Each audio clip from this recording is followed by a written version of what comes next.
تو معزز سامعات کا کبھی ایسا وقت آیا جب آپ نے سوچا کہ اب مجھ سے کچھ نہیں ہوتا؟ تو معزز سامعات اس بات کو یاد رکھیں، انسان ہارتا تب ہے جب وہ کوشش چھوڑ دیتا ہے۔ انسان جو ہے وہ مسئلے سے نہیں ہارتا بلکہ اپنی کوشش چھوڑ دینے سے ہارتا ہے۔ تو سب سے پہلے تو اس بات کو یاد رکھیں کہ یہ اللہ تعالیٰ کا طریقہ ہے کہ مشکل کے بعد آسانی ہے۔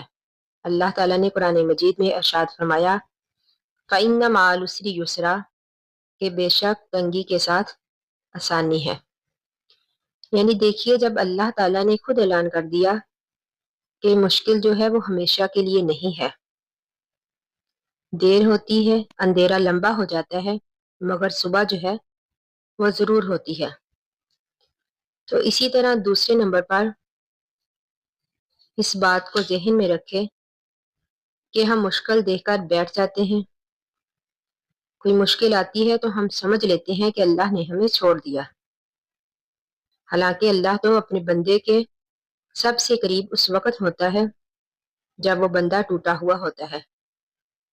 بس ہماری ہمت اٹھ جاتی ہے، ورنہ کامیابی جو ہے وہ رکی نہیں ہوتی، صرف یہ آزمائش ہی آتی ہے اللہ کی طرف سے۔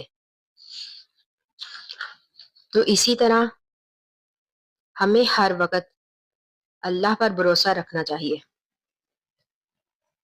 کیونکہ زندگی میں صرف وہی انسان ہارتا ہے جسے اپنے رب کی طاقت کا اندازہ نہیں ہوتا۔ جو اللہ پر بھروسہ رکھتے ہیں، اللہ پر اس بات پر یقین رکھتے ہیں کہ وہ اللہ تعالی ہمارے ساتھ ہے، تو وہ انسان کبھی بھی زندگی میں نہیں ہارتا۔ دیکھیے، مثال کے طور پر ایک شخص نے اللہ کی راہ میں دعا کی، کوشش کی، محنت کی، لیکن نتیجہ سالوں تک نہیں ملا۔ لوگ اس کا مذاق اڑاتے تھے، مگر وہ رکا نہیں۔ پھر ایک دن ایسا دروازہ کھلا اور وہ چیز اسے اتنی مل گئی جتنی اس نے مانگی بھی نہیں تھی۔ یعنی اللہ کے خزانے میں کمی نہیں ہے، وقت پر ملتا ہے۔ ملتا جو ہے وہ انسان کے حساب سے نہیں ہے بلکہ اللہ کے حساب سے ملتا ہے۔ تو بس اسی بات کو ذہن میں رکھے کہ جب وہ وقت آئے گا، جب وہ چیز ہمارے مقدر میں لکھ دی ہوگی، تو پھر کوئی بھی اس چیز کو روک نہیں سکے گا، وہ چیز ہمارے پاس آ کر ہی رہے گی۔ اب دیکھیے، زندگی بدلنے کے لیے صرف 3 چیزیں کافی ہیں۔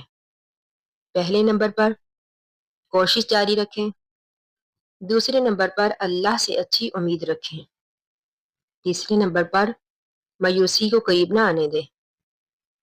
اللہ تعالیٰ نے قرآن مجید میں ارشاد فرمایا کہ میری رحمت سے وہی لوگ نا امید ہوتے ہیں جو گمراہ ہیں۔